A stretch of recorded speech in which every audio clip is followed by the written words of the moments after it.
السلام علیکم ورحمۃ اللہ وبرکاتہ۔ آج تراویح میں 26ویں پاری کی تلاوت ہوئی، جس میں سورہ حجرات، سورہ فتح اور سورہ محمد یہ مشہور سورتیں ہیں۔ سورہ حجرات کو تو آداب کی سورہ کہا جاتا ہے، جس میں اللہ تعالیٰ نے ادب بیان کیے ہیں، خاص طور سے حقوق العباد کے ادب۔ ایک دوسرے کی غیبتیں نہ کریں، چغلیاں نہ کریں، ایک دوسرے کا کینہ اور حسد دل میں رکھ کے نہ جئیں۔ سورہ فتح میں اللہ تعالیٰ نے عظیم فتح کی خوشخبری سنائی، فتح مکہ کی، اور 1 سال کے بعد اس سورے کے نازل ہونے کے 1 سال کے بعد اللہ کی یہ پیشن گوئی پوری ہوئی، مکہ فتح ہوا۔ یہ سورہ صحابہ کرام کے لیے بڑی خوشخبریوں والی سورہ تھی۔ سورہ محمد میں اللہ تعالیٰ نے آخرت کا ذکر فرمایا ہے، خاص طور سے اخیر کی جو آیتیں ہیں اس میں ہمارے لیے اللہ نے بڑا سبق آموز خطاب کیا۔ فرمایا انما الحیات الدنیا لعب و لہو، کہ یہ دنیا کی زندگی ایک کھیل کود ہے۔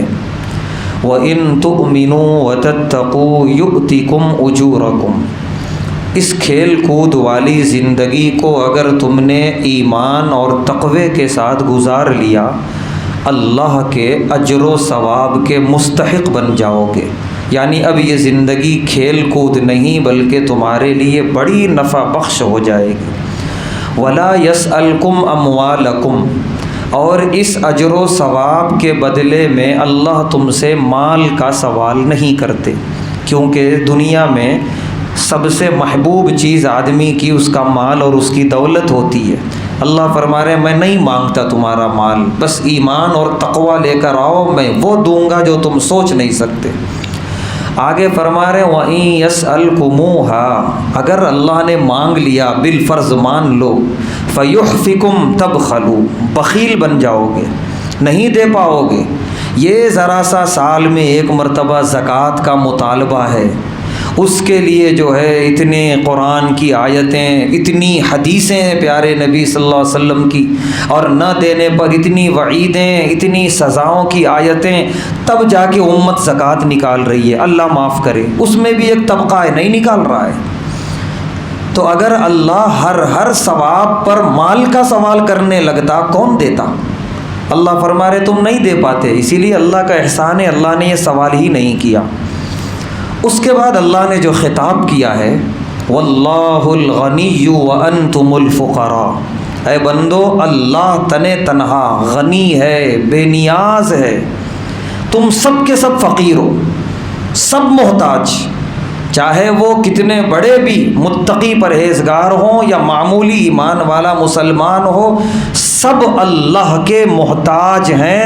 پوری کائنات میں تنہا اللہ کی ذات ہے جو کسی کی محتاج نہیں، باقی سب اللہ کے محتاج ہیں، چاہے وہ فرشتوں کے سردار ہوں، انبیاء کے سردار ہوں، صحابہ کے سردار ہوں، انسانوں کے سردار ہوں، سب اس کے سامنے سجدے کیے ہیں اور آخرت میں کریں گے۔ اس کے بعد اللہ کا جو خطاب وَإِن تَتَوَلَّوْا، اگر یہ سب کچھ جاننے سمجھنے کے بعد بھی تم نے منہ موڑا اللہ کی عبادت سے، دین اسلام پر عمل کرنے سے، تو اللہ تمہارا محتاج نہیں ہے۔ یستبدل قوما غیرکم، تم کو ختم کر کے اللہ دوسری قوم کو لائے گا۔ ثم لا یکونوا امثالکم، وہ دوسری قوم تمہاری جیسے نہیں ہوگی، تمہاری جیسی بخیل، تمہاری جیسی بغیر تقوی زندگی گزارنے والی، اللہ کا حکم سنتے ہی منہ موڑ کے چلی جانے والی، اللہ فرما رہے ہیں ویسی نہیں ہوگی۔ وہ قوم خوب اللہ کے دین کی خدمت کرنے والی، اطاعت کرنے والی۔ قرآن میں اللہ نے 2 جگہ اگر کہا جائے کہ دھمکی دی ہے یہ، اور اللہ کو حق ہے یہ دھمکی دینے کا، دو جگہ اللہ نے یہ دھمکی دی ہے کہ یہ جو مطالبات ہیں اللہ کے، یہ فرائض ہیں، یہ عبادتیں ہیں، نہ اللہ کا فائدہ نہ اللہ کی خدائی کا فائدہ، کچھ بھی نہیں، یہ صرف ہمارے اپنے فائدے کے لیے ہیں۔ یہ نمازیں، یہ سجدیں، یہ عبادتیں ہمارے لیے ہیں، اللہ کو ضرورت نہیں ہے۔ لہذا اگر ہم نے کیا اپنے بھلے کے لیے، نہیں کیا اللہ اٹھا کے پھینک دیں گے، دوسری قوم کو لائیں گے۔ یہ اللہ کا اصول 1400 سالوں سے بھی ہے اور گزشتہ امتوں کے ساتھ بھی رہا۔ ان 1400 سالوں میں جو سب سے بڑا واقعہ بطور مثال کے ہے وہ آج سے 750 سال پہلے تاتاریوں کا واقعہ ہے۔ اتنا اس میں سبق ہے۔ منگولوں کی یہ قوم جو چند لاکھ تھی، 6-7 لاکھ، زیادہ نہیں، بعض لوگ تو اس سے بھی کم بتاتے ہیں، اور اس وقت مسلمان کتنے تھے دنیا میں؟ کروڑ ہا کروڑ۔ کتنے ملکوں پر مسلمانوں کی حکومت تھی، خلافت بنو عباسیہ قائم تھی، اتنی بڑی حکومت نہ عیسائیوں کی تھی نہ کسی اور کی۔ یہ چند لاکھ لوگ مٹھی بھر مسلمانوں کے مقابلے میں مسلمانوں کی دنیا کو ہلا کے رکھ دیا۔ منگولوں سے نکلے وہ چائنا کے کسی علاقے سے کہیں سے، اور وہاں سے نکلتے ہوئے جو گئے ہیں مصر تک، درمیان میں جتنی مسلم حکومتیں، مسلم آبادیاں، مسلم ممالک، مسلم سرحدیں، سب کو تہس نہس کرتے جا رہے تھے۔ سیدھے قتل سے کم پہ راضی نہیں تھے یہ لوگ۔ عجیب تباہی تھی وہ۔ ہم پڑھیں، تاریخ کی کتابیں پڑھیں کہ مورخین اس دور میں جب لکھ رہے تھے اس واقعے کو، ان کا ہاتھ لرز رہا تھا، اور صاف طور پہ انہوں نے لکھا کہ اسلام ختم، نعوذ باللہ۔ وہ جو ظاہری حالات دیکھ رہے تھے کہ اب کہاں اسلام رہے گا، اب کہاں مسلمان، حالت یہ تھی۔ تمام مورخین نے اس بات کو لکھا ہے۔ بغداد کی سڑک پہ ایک تاتاری عورت نکلی، ایک مسلمان جا رہا تھا، پریشان ہو گئی دیکھ کے، تو ابھی زندہ ہے، تو مسلمان ہوتے ہوئے زندہ ہے بغداد کی سڑکوں پہ، یہیں جھک کے کھڑا رہے، میرے ہاتھ میں ابھی تلوار نہیں ہے، میں لے کے آتی ہوں۔ وہ گھر گئی ہے، وہاں سے تلوار لے کے آئی ہے، مسلمان کی ہمت نہیں تھی وہاں سے بھاگنے کی، وہ اسی طرح رکوع کی طرح جھکا رہا، وہ آ کے اس کی گردن اڑا دی۔ یہ ایک، اس سے اندازہ لگائیے کتنا ڈرا سہما تھا مسلمان، کیونکہ 750 سال مسلمانوں کی حکومت دنیا پہ رہی۔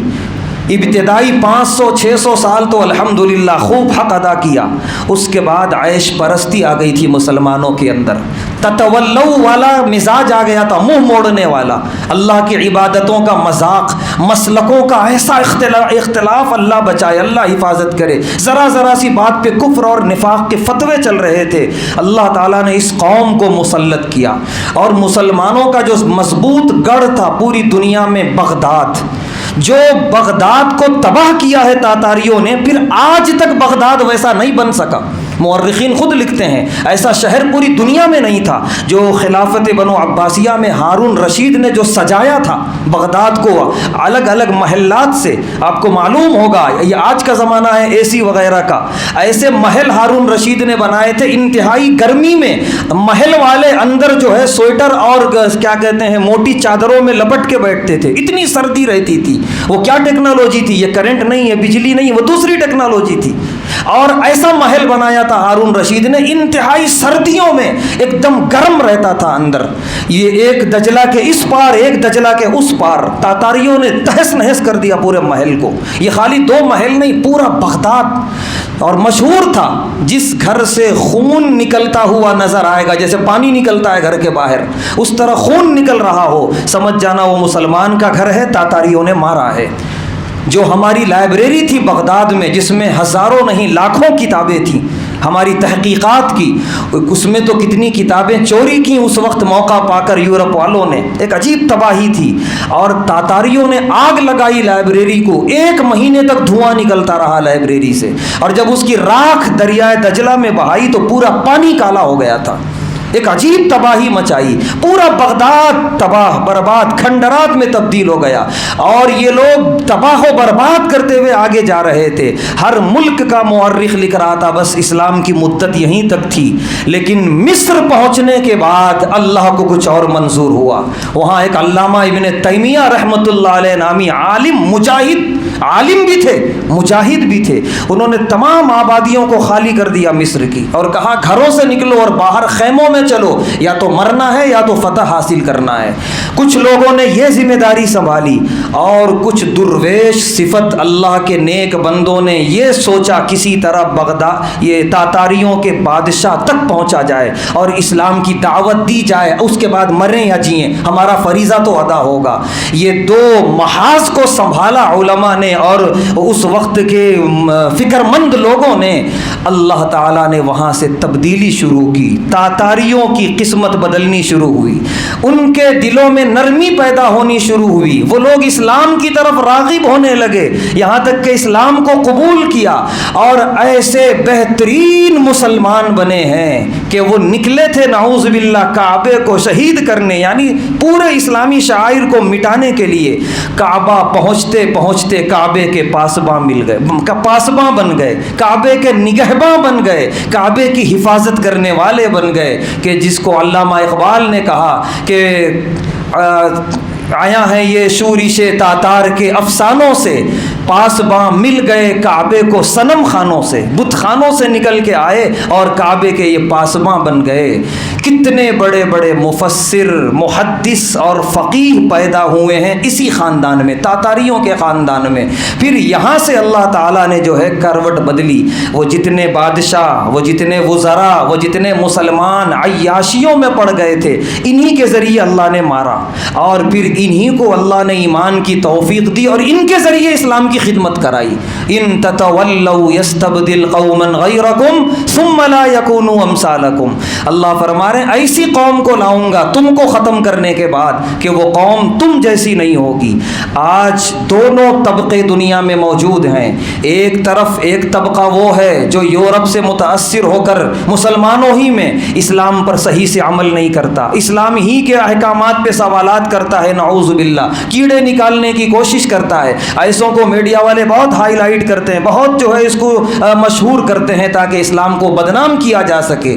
بالکل اسی طرح یورپ میں، دنیا کے دوسرے علاقوں میں عیسائی اور دوسرے مذہب والے اسلام قبول کر رہے ہیں اور بڑے مضبوط مسلمان بن رہے ہیں، ایک ایک سنت پر وہ ایسے عمل کر رہے ہیں کہ بس مت پوچھئے۔ اور ہمارا حال یہ ہے نعوذ باللہ، اللہ معاف کرے، سنت بیزاری کا ثبوت دے رہے ہیں۔ ایک طرف یہ حال ہے اور ایک طرف وہ حال ہے، ان تتولوا یستبدل قوما غیرکم ثم لا یکونوا امثالکم۔ لہذا یہ آیتیں ہمیں بتاتی ہیں ہم اپنے حصے کی ذمہ داری ادا کریں، ہم مسلمان ہیں، مکمل طور پہ مضبوط مسلمان بن کے رہیں تاکہ ہمارا شمار ان میں نہ ہو جن کو ہلاک کر کے دوسروں کو لایا جائے گا۔ اللہ تبارک و تعالیٰ سے دعا ہے اللہ تبارک و تعالیٰ ہم تمام کو ان پیغامات پر عمل کرنے کی توفیق عطا فرمائے۔